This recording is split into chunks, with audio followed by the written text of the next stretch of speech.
Pro-crime, bad politics. Chris Cuomo here. Welcome to News Nation. This is where right and left come to try to be reasonable. So the big headline today in the D.C. crime drama is 6 GOP states sending National Guard troops to D.C. How nice of them. Tennessee, Ohio, South Carolina, West Virginia, Louisiana, and Mississippi. You know who probably shouldn't think it's such a nice thing to do? The people living in certain areas of almost all of those states that have serious crime issues of their own. So why are they so anxious to get involved in helping D.C.? Now, the answer to that question takes us to the truth of what this is really about. Now, notice what I am not saying. I'm not saying that crime's not a problem in D.C. I'm not saying that fighting it by using federal resources is totally wrong or is a dictatorial move or that Trump is at fault for trying to do this. I'm not saying those things because I'm not against accepting that there is a problem. I just question the solution. Opponents of what's being done must be in the business of what is better, not just why Trump is bad. That's how you got into this position where your party is as low as it's ever been. So think about it. Do something different. Stop digging, okay? That's how we keep winding up on the wrong side of 80-20 issues in our two-party politics, because one side's got to be on one side, and the other side's got to negate it. No-brainer concerns for the majority. That's what you look for in politics. That's why the left seem to accept, if not enable, a porous southern border, why they took trans rights too far, why they seem to condone allowing jihadis on campus to menace Jews. And now that D.C. is better off left alone, no matter the perception of people who live there. The facts are enough. The idea that more boots on the ground is the fix in D.C. Okay, let's take a look. Did you know that D.C. already has the most officers per capita in the country? And I'm not even including all the feds in the capital area, let alone the ones that have just been added. Did you know we actually don't even have to guess about what to do about crime in D.C.? You know why? Because they have been doing things themselves that has brought crime down to a 30-year low. Did you know that? 35% decrease in violent crime this year alone. Did you know that? Oh, it's fake news. Well, tell the Trump administration it's their numbers. That's according to the Justice Department. So now let's get to the real question. Why, and what can we learn from it, and what can we do more of? Well, first lesson, the economy. Nothing indicates proximity to crime than poverty in a community. But it's also progressive, data-driven policing and programs to offer opportunity and alternatives to crime. That's what's working there, and that's what we see working in cities across the country. So the red state pile-on is suspect, given their own problems. Why doesn't charity start at home with these states? Tennessee, Memphis? Are you kidding me? The highest crime rate. Nashville, top 20. Ohio, Cleveland, and Toledo are among the top 5. South Carolina, North Charleston is among the top 20. New Orleans, forget it. I mean, these are all way bigger problems in D.C., so why are they sending their own troops to a city that is trending down in violent crime? And you know the answer. It's to send a message. Now, part of it is benign, if misleading, that the president, MAGA, the red states, the conservatives, whatever you want to call half of our political spectrum, they want to fix things. They want to make you safe. There's nothing wrong with saying that. But there's another message that D.C. represents. What needs to be made great again. One of the couple dozen places in our country where you have more black and brown people than white. That message seems coded, wouldn't it? Like saying a museum is too much about how bad slavery was. To say the show of force is wrong because it makes it look like you're accepting the problem, okay? Saying that the show of force proves that Trump is a dictator is going too far. Because you had to know that if you flood a place with federal presence, military and stuff, you know it's going to keep people home, right? And we're seeing that in the first round of data from the D.C. Police Union. Carjackings, down. Robberies, down. Violent crime, down more. I know it was going down. I know we can't say what it was and what it wasn't. But to say what he just did was wrong is going to be a bad look. Now, before you say the opposite, well, then say it worked. I don't know that. Crime was already trending down. And I got to tell you, people living in fear of a military or policing presence is not the greatest look for America. And we're seeing that also in the data. How? Okay, so it's restaurant week, right? You got that where you live, right? Theirs in D.C. just had a 31% drop in reservations. Why? Because people get freaked out if they're guys with big automatic weapons all over the place and Humvees and all this other stuff. And the arrest data, take a closer look at it. Yes, they're making more arrests down there, but most of the arrests are related to immigration, not the violent crime.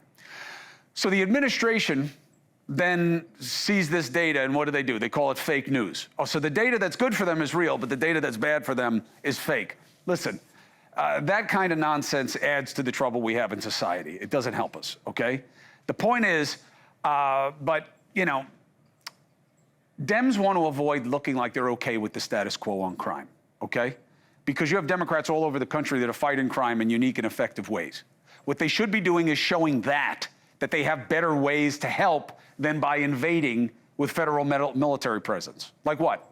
Look at your governor, Wes Moore. It's right there in Maryland. He's literally next door.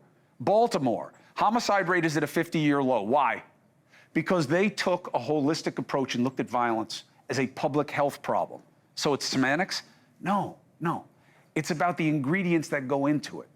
The data, of course, the right communities that are policed the right way for the right reasons in the right ways, okay? Education, economic programs, alternatives to crime, opportunities to dignity, avenues to success, keeps kids busy, keep them off the street. He's provided a pathway for those who had already committed crimes to re-enter the workforce. Huge fix, crime drops. Fixing is how you fight it, as opposed to fighting the desire to fix. You see that distinction? It's a major Democrat problem.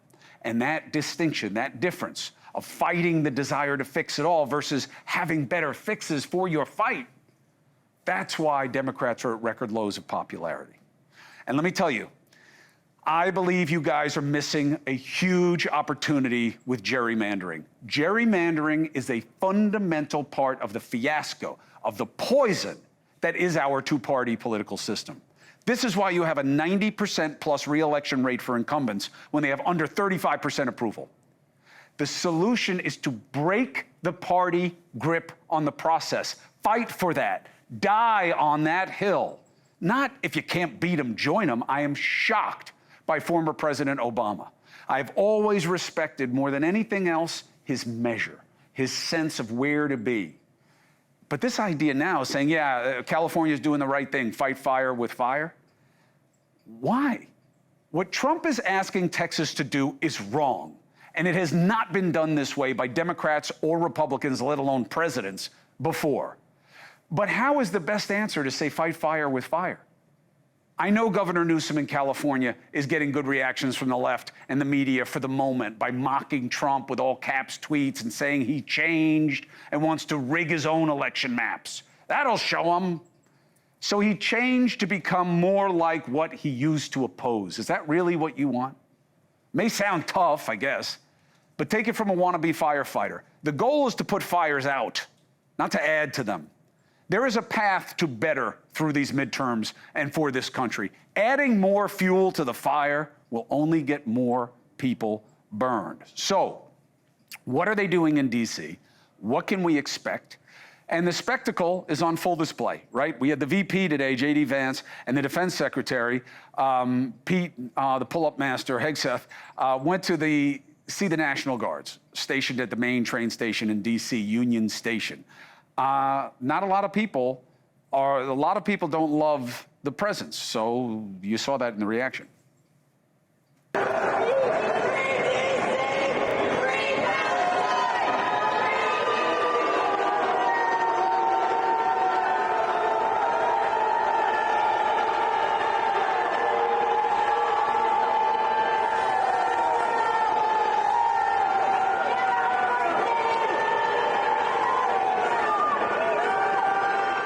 Booing is what that weird sound was. Look, a highly Democratic population there, right?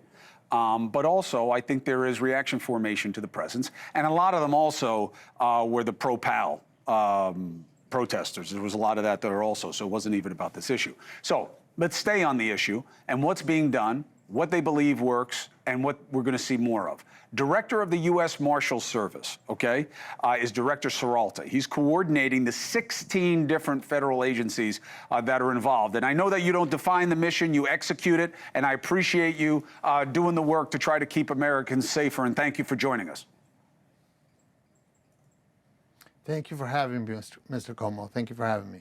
So you got a ton of experience for people who just want to say, oh, he's a marshal, why him? No, no, no. They got to just Google you and they'll see all the work you did with urban policing and specialized policing in and around the Miami area. So you know the issues very well. What do you think the positives are that we can see coming to D.C. because of your efforts? Well, number one, crime's going to be down, and it's going to stay down. Our goal is to stamp it out completely. I just want to share a few stats with you. We've made 551 arrests. We have seized 75 firearms. There's no way to quantify how many lives we've saved by taking 75 firearms from bad guys, folks that have no reason to have a gun and shouldn't have a gun. So we've picked up 5 murderers. We've picked up 2 sex offenders, and that's going to ramp up now. So I think there's a lot of positive, and I can tell you this, Mr. Cuomo, we're talking to the folks that live there, not the ones that drive in from Pittsburgh, like the man I spoke to yesterday, right, at Union Station, coincidentally. We're talking to the folks who got their car stolen. A lady with a 1-year-old baby, she turns 1 in October, who was thanking us because she was able to get her car back. These are very real. These are folks that have been living this for 40 years.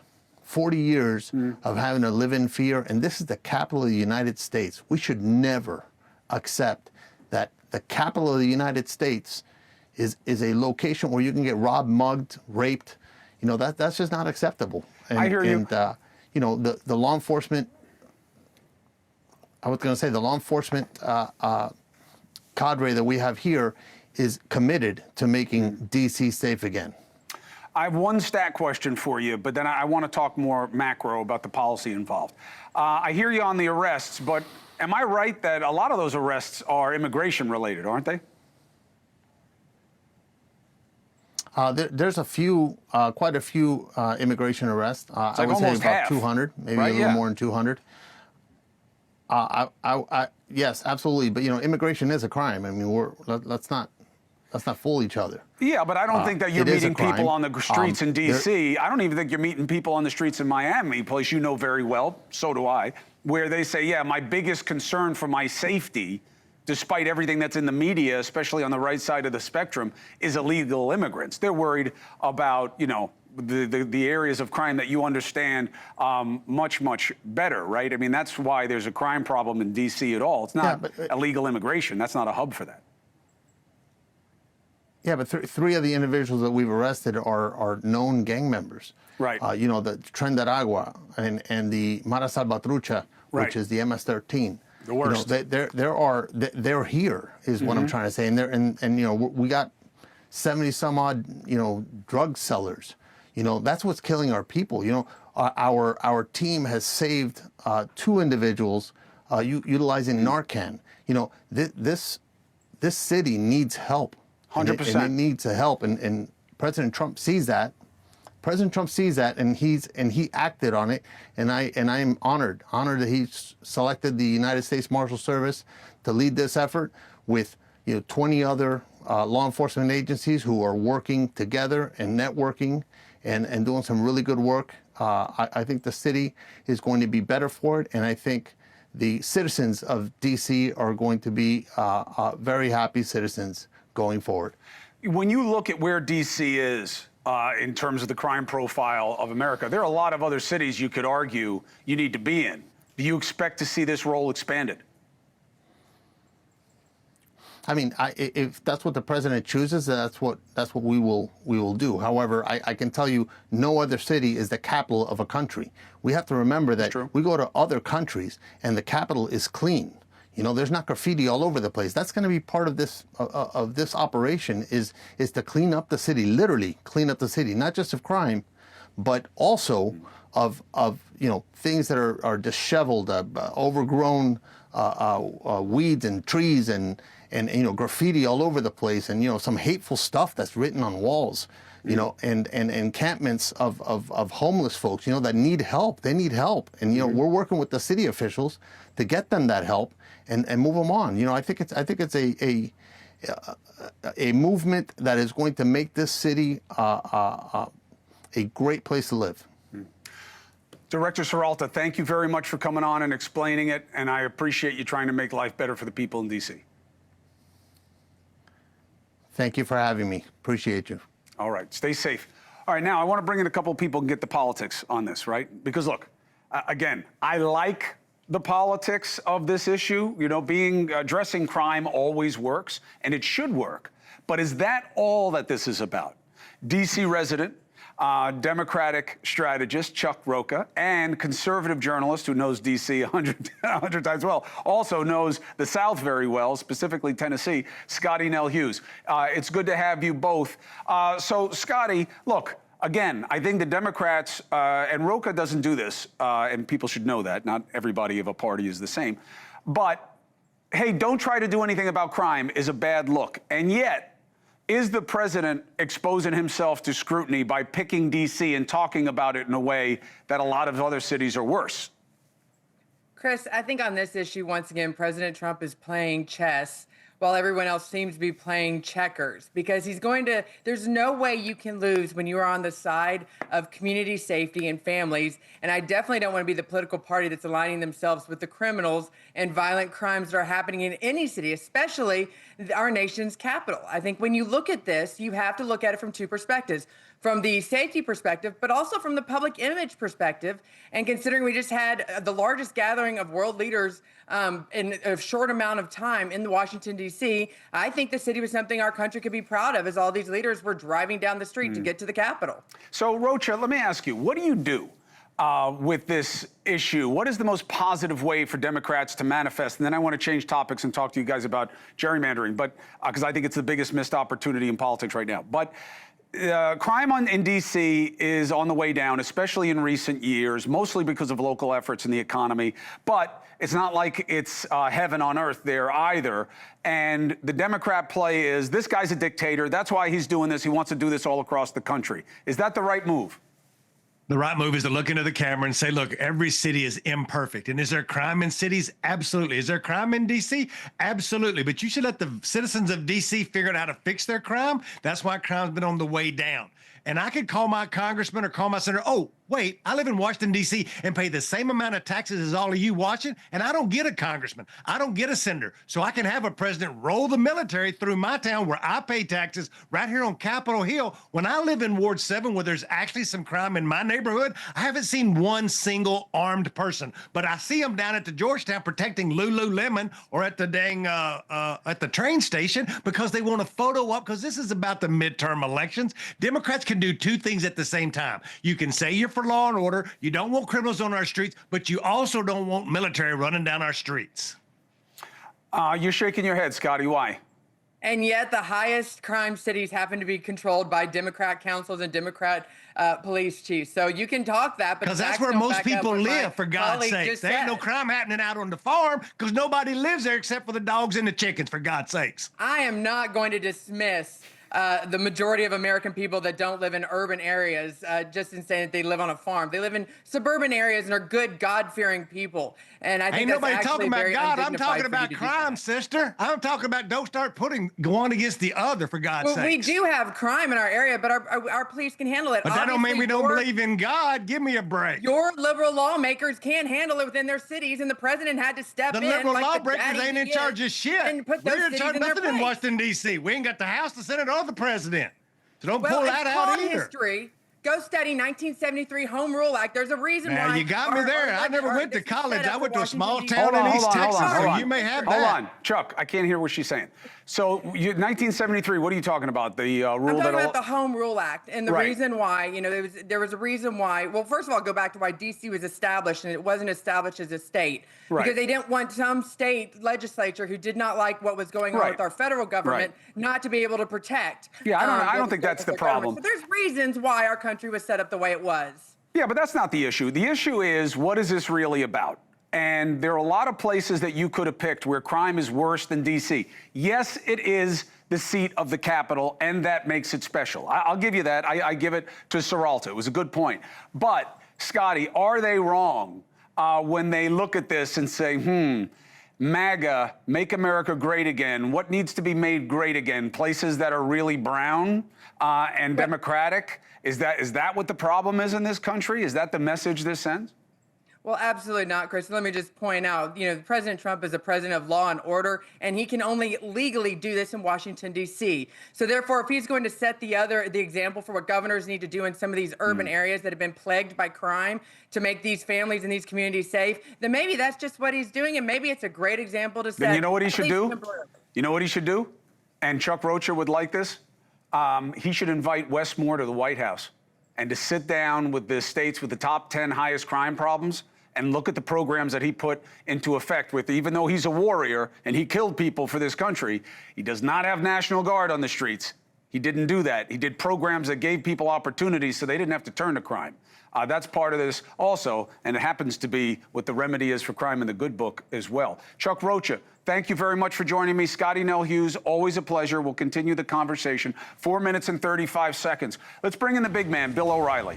He is going to know why this is happening. So this is a new feature I'm trying to get you guys on. So you're scrolling around, you're looking at the screen, right? What am I going to get on his show tonight? These are the different things I'm going to try to check off, all right? We talked about D.C. I want to talk about gerrymandering. I'm going to save that for O'Reilly. It is the biggest missed opportunity in politics right now. If I could change one thing in our country, that would be it. Crazy? Maybe. Let's see what he says. I'm talking to myself. What do I know?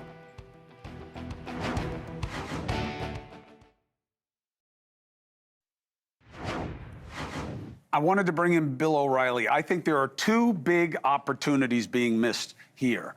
Fighting crime and trying to help is a good thing always, okay? So the idea that this is bad because Trump is doing it is, in my opinion, pure folly. But I do think they're missing an opportunity, Bill. The way to bring down crime in urban centers is not to have National Guard parked all over the place. It's much more sophisticated and programmatic than that. You know this. I would imagine so does the president, but he's doing it this way. Why? Well, you're lucky you have me on the program tonight because always you're starting to sound like a coxcomb. All right, C-O-X-C-O-M-B. I know what the word is. All right. So I'm going to save you from yourself once again. Please. Thank you, St. Number Bill. one, you're welcome. The reason the National Guard and the FBI and the Marshals are in D.C. is because President Trump is personally offended by the look of the city and the tone of the city. It's as simple as that. It has nothing to do with race. San Francisco is in worse shape than Washington, D.C. A lot of cities are in worse shape. City. A lot of cities are in worse shape. And that's my point. So injecting race is the usual phony garbage. The problem with Washington, San Francisco, New York, Chicago, L.A., on and on, is that progressive leadership does not believe in punishing many crimes. It's the broken windows theory. If you create social disorder, you're punished. Progressives do not believe that. So you can steal up to $1,000 in California and there's no penalty. So shoplifting is rampant. It's an easy analysis. And you cite Governor Moore, and we're like in Maryland, but you cannot walk in many Baltimore neighborhoods. The drug addiction level is through the roof. That has not improved. What has improved is that more organized, so it is harder to commit gang murders. It is harder for them. Now, you go back to D.C., and that's exactly what's happening there. So Trump is actually emulating Governor Moore. The Guard and the other people are a blanket of protection. That means that the real bad guys won't come out anymore because as you just heard, the head of the Marshals said, we got 75 guns in a few days. So if you come out with a gun, we're going to get it. So they're not going to come out with guns, Cuomo. This is not brain surgery. Listen, I don't have any problem with that. What I disagree with, I disagree with three things. And then I want to move on to the other, even bigger opportunity for change in this country. One, that it has nothing to do with race. Of course it does. Why? Because we confuse. Look, I gave you your take. Here's mine. We confuse criminality with race all the time in this country. I love watching people on the right. This new thing I keep hearing: black people commit more crime. Why? And what kind of crime? And in what are the circumstances? And what changes it? That's the conversation to have. We're not having it. But this works politically for the president. Also, you cannot run away from the fact that crime is down in D.C. in measurable ways, more than most urban centers over the same period in the last 3 years. And there are reasons for that that have nothing to do with the National Guard. Now, the second thing Wait. Oh, all right, go ahead. Go ahead. You sound like General Westmoreland. That's who you are tonight. In addition to being a coxcomb, you're General Westmoreland. So a coxcomb. That's exactly the same argument. Do you know what a coxcomb is? Not the dandy thing. Yeah, do you know where it comes from? You it. Do you know where it comes from? I don't know the origin of the word, but the I know what etymology applies of it directly to you. it is a jester's hat, a coxcomb. Is that what you're saying? What my hair looks like? Jester's hat. There you go. Now let me make that Westmoreland point because it's very quick. Go ahead. Westmoreland in Vietnam, which when it was going south fast, his people just would come out every week and say, hey, U.S. casualties are down, Viet Cong and North Vietnamese are up. That was a game. They played a stat game. Yeah, and of course, it was ridiculous because they were losing. Yeah. No, they didn't lie. The books weren't cooked, but it didn't matter. It didn't because the disorder that was taking place in South Vietnam was on the rise. So you can disguise that by crime stats. There is disorder in the nation's capital. It offends Trump. Trump has the power to reverse it. He will reverse it. That's the story. Well, what else you want to know? That's your story. Here's the second thing I want to know. Gerrymandering is a huge, neglected opportunity. Why? The majority of people in this country, I don't know, maybe overwhelming, I don't know the number, Bill, it doesn't matter. We want this country to succeed. I know there are people who don't. But if you could change one thing in this country, it would probably be that you're talking to me right now. But for me, it would be gerrymandering. Without question, it's not even close. And the Democrats are blowing an opportunity on this by this whole, if you can't beat them, join them, fight fire with fire, the tweets that mock Trump, and people are eating it up on social media. But I don't know that this is the way to make the opportunity that Trump is giving them with what he's trying to do in Texas. All right, when I first heard the gerrymandering story, I thought it was Leave It a Beaver, but that was Jerry Mathers. Yes, Jerry Mathers, spelled differently. Gerrymandering. Okay. Elbridge Jerry here. So You're the historian. It's another chaotic story that doesn't have to be, can be solved in a couple of weeks. So Congress should pass a new law. Yes. Because it is a federal situation. Yes. And the new law should say that you have to reach a threshold, which Congress would define, in order to change the districts to send people to Congress. Okay? And here is the threshold, A, B, C, D. This is the only way you can do it. So in Texas, you can't do it unless this is met. And Newsom, you can't do it unless this is met. Is that hard? No, it's easy. Is it? And they should do it. They should take their power back. And they should, on the federal level, review all of the congressional districts in this country, because the reason you have 93+% retention of incumbents when they're under 30% job approval is because the districts are all rigged. And that's why you can't do anything but fight against extremists in primaries. I want an honest election, but the real reason incumbents get elected every 2 years is money. And once you get in there, you can raise 10 times more money than any challenger can raise. And that's the real reason. But it is a reason. Just like money the matters. Situation. Money matters. Harder to change because you have it being embraced as the supreme law of the land as speech. But this you can fix. Money matters, no question about it. But you know, and I know, the retention rate as I just is said, because the districts are red and blue to start with. And the only person you can lose to is someone more extreme, red or blue. All right, you're very loquacious tonight, as well as being a coxcomb. Am I garrulous? Just so you just want to Am I point that verbose? out. But you know what bothers me about this whole thing? Yes. Congress doesn't really want to do these things. No. They don't want to pass a fair immigration law. No, they don't. They don't want to stop political madness in the states. No, they don't. They don't want to stop violent crime. No, they don't. You could stop violent crime, and you could stop drug addiction, okay? Mm-hmm. It's been done. I did my thesis at Harvard on how Singapore wiped out the entire narcotics industry in the whole country. Now, we can't do that because we have due process here, but you can emulate countries that have wiped it out. And the Congress doesn't care. And that bothers me more than anything, that we elect people who sincerely do not care about improving the welfare for the American people. What they care about is retaining their power. Yes. All right, using division to get them in a favorable light so the progressive nuts like them or the right-wing kooks like them. And it just drives me nuts because it's so apparent. Listen. And I don't know if the situation is ever going to change. I don't know if it will. I believe that it will, and I'm going to end the segment on this because you have never said anything that makes more sense than the last 35 seconds of this segment. I may run it every time I'm supposed to have you on. I don't know if that's a compliment coming from a poltroon like you. Hey, P-O-L-T-R-O-O-N. but I'll tell you what I'm not. I'm no pusillanimous pussyfooter. I'll tell you that. I'm not a pusillanimous pussyfooter. I wouldn't even say those words. No, only but because you don't know what I they mean. I want everybody to pre-order. Yeah. All right, Confronting Evil out September 9th. And we'll give you a fun gift if you go to BillO'Reilly.com and you pre-order Confronting Evil. And this is Putin. If you really want to know about Putin and why he's doing what he's doing, he's mentally ill, okay? You got to read that book. Comes out in 2 weeks, all right? Cuomo got a free copy. Free. And I'm, saying, why did I send him a free copy? I don't even know. And here I'm watching out for your house because we have Hurricane Aaron here right this minute where I am on Lewiston, Long Island. It's like surf's up. Whoa. Yeah, you should get out there. Catch a wave and you're sitting on top of the world. I'd like to see you get out there. You should get out there into the surf. I want to see if people can tell you apart from a surfboard. I got to go. Okay.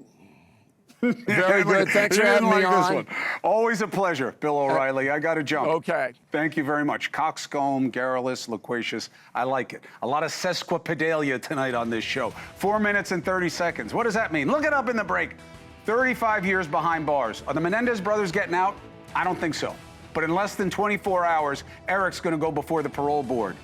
And in 48 hours, his brother Lyle is going to do the same. Let's take a look at what justice is in this. Because let's remember, you know why this is happening, right? Kids who watch the Netflix series. Next.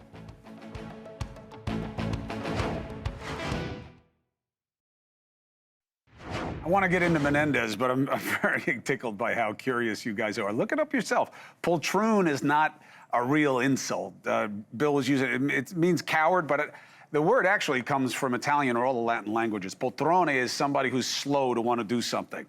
So like you're hesitant. I never am. I always hit first. Anyway, in less than 24 hours after more than 35 years behind bars, the Menendez brothers are going to go before the parole board in California. You know, Governor Newsom could actually deal with this unilaterally. It's an interesting opportunity he's not taking. So you got Eric first and then Lyle. You know these guys, right? 18 and 21, originally sentenced to life without the possibility of parole because they killed their mother and their father, and they reloaded, okay? Gunned them down, cold blood, later claimed that it wasn't cold blood. They did it because the father was abusing them and the mother was enabling it. Earlier this year, you had this new wave of enthusiasm for their story, and it was seen in a different light by a different generation who was more openly sympathetic to them being victimized and acting on that. Very interesting. So let's bring in two different opinions about what should happen here in the interest of justice, fairness under law. Former state attorney for Palm Beach, Dave Aronberg-esque, and criminal defense attorney, Randy Zelin-esque. Good to have you both. First, Mr. Aronberg, looking good as usual. Do you believe they should get out? Do you believe it'll be one or none? I don't believe they should get out. And it's good to be on with you and my friend Randy, but I have to disagree with Randy because although I do think they will eventually get out, probably sooner than later because of all the politics and the publicity behind them, I don't think they should. Is it because they were on good behavior in prison? Well, that's the previous district attorney said that. That's not enough to release two cold-blooded murderers. Is it because Kim Kardashian and Netflix took up for them? That's not fair. Others who don't get out have accepted full responsibility, not these brothers. Is it because of the sex abuse? Well, it's not proven that there was. I mean, at their trial, they had conflicting testimony. Lyle said the abuse stopped when he was 8. Eric said it continued for him.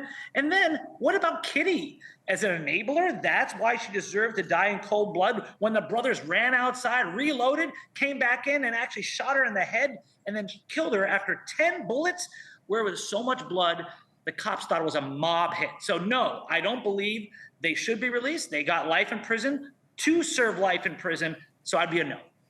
And Randy, counter. Hey, let's play the feud. 6 reasons why they should get out. First of all, let's start with the fact that the standard here is, do they pose an unreasonable risk to the rest of us? They have been in jail for 35 years. They were 21 and 18 when this happened, which is why they're now eligible for parole because they're treated as youthful offenders. They've shown remorse. They have shown insight. And Governor Newsom's big on that. That's why he denied Sirhan's request. They've shown the insight. Rehabilitation, these guys have started support groups. They've created a beautification project, which, according to the country of Norway, is very helpful to rehabilitate prisoners. They've gotten their own education. Their family is behind them. What more do we want from these people? Do you remember what you were doing 35 years ago? Even though Dave's so good, he disagreed with me before I opened my mouth. They should get out. In fact, the judge even telegraphed the fact that they're not a risk to anyone anymore. I will tell you this. I'm going to leave it at this. We'll see what happens, obviously. One of my lawyers is involved, Brother Garagos. But there are a lot of guys who are rotten in jail who did a lot less than these guys. That's all I'm saying. But Randy Zelin, I get it. We'll see what happens. Dave Aronberg, always appreciated. This would be a good law firm, right? Aronberg, Zelin, and the other guy. 4 minutes and 15 seconds. Up next, sometimes there are stories we're compelled to do because people are getting taken advantage of, and you always think it's somebody else, but it didn't. It happened to our family. It happened to us here. And I want you to hear what happened to Dusty's family because it's happening all over the place all the time, and it's getting worse, and we can do something about it. So come back for this.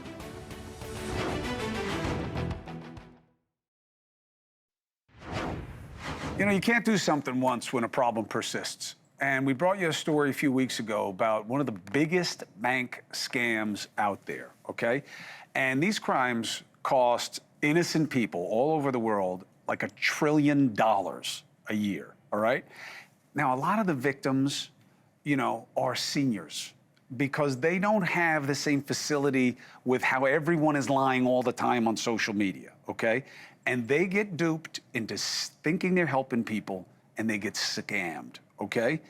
And it happened to us here, a member of our family. I want to bring in my executive producer, Dusty, Alexandra Cohen, you know her as Dusty, and Ashton and Art from Trilogy Media, okay? These are the guys fighting the bad guys, and I wanted to give them more exposure because they need to do more of this. Dusty, tell them what happened. Okay, so I'm going to read a little of this and be quick, but I'll tell you a little bit about my mother. I'm not going to say her age because she asked me not to, but I'm in my 50s, so you can do the math. She told you not to say anything. I didn't say her age. All right. And this is a very smart and sophisticated woman, so if you think you're immune to this, Chris knows her very well. Great feet. Professional opera singer, was a contestant on Jeopardy, has all her faculties, rides a bike, plays tennis, very with it. She gets one of those Apple emails, which started this whole thing. I've gotten them too. I thought they were real. It says she lost a small amount of money due to fraud. She then calls the number that looks like an Apple number. She then gets a follow-up email from her bank, Citizens Bank, that says a huge amount of money. Again, I'm not allowed to say the amount, but life-changing amounts of money, what some people live on. okay, had been posted to porn and dating sites. She calls Citizens Bank. She gets to a fraud officer. The fraud officer sounds very legitimate, even has that accent when we're dealing with someone in another country. He basically tells her she's on a secure line, that they need to act very, very quickly to get this money back, or else she'll lose the money for good. And what that's going to entail is to go to her local branch at Citizens Bank and withdraw amount of money, a lot of money. And I don't even know how she carried this amount of money. And the bank gave it to her, which is a whole nother story, which God knows why they didn't ask her more questions. These people also kept her on the phone the whole entire time and said, don't use your cell phone. And I'll just cut to the chase, which is my brother and I, because she's so smart and sophisticated, it was almost as if she had been brainwashed. And in the end, she handed over what could have been like drug dealer types of money to a courier in the nighttime. And I will let these vigilantes who are trying to help pick up where I just left off, because the whole thing is shocking. It's like she was brainwashed. These guys have been nodding along the whole time because they have heard this so many times, even though when Dusty and I were hearing it, it sounded crazy. Like, how could they get away with this? Guys, Art, tell me how you hear about this all the time, and what can we do about it? Chris, thanks for having us on. Thank you. Yeah, Dusty, I'm so sorry this happened to your mother. And like you said, you know, that she was almost brainwashed. She was brainwashed. This is not a question of intelligence. It's not a question of awareness or anyone thinking that they're immune to scams. There's a scam for everybody. And unfortunately, this one is ravaging the elderly community like crazy, especially right now. This is a story we've heard time and time again. They are professional manipulators. They're professional at instilling fear in these people, especially those that might not be quite as tech savvy, telling them that their money is in danger, their identity is in danger, their social security is in danger. You need to move your money right now. And that might be wire transfers. That might be Bitcoin. In this case, it was a cash withdrawal.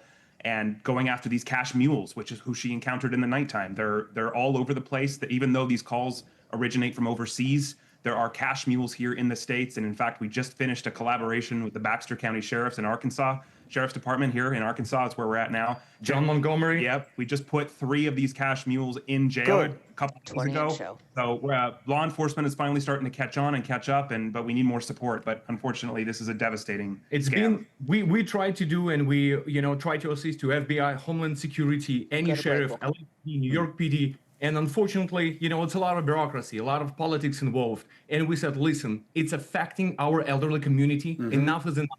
Put your ego on the side, do your freaking job, let's get together. And now we're in Arkansas, and the sheriff, John Montgomery, put every single department together. We got Stinghouse, every single neighbor, DMV, banks, got everything together, and we're doing right now Stinghouse operations and catching these cash mules. Let us know how we can help, and I'm going to figure out what to do with the banks.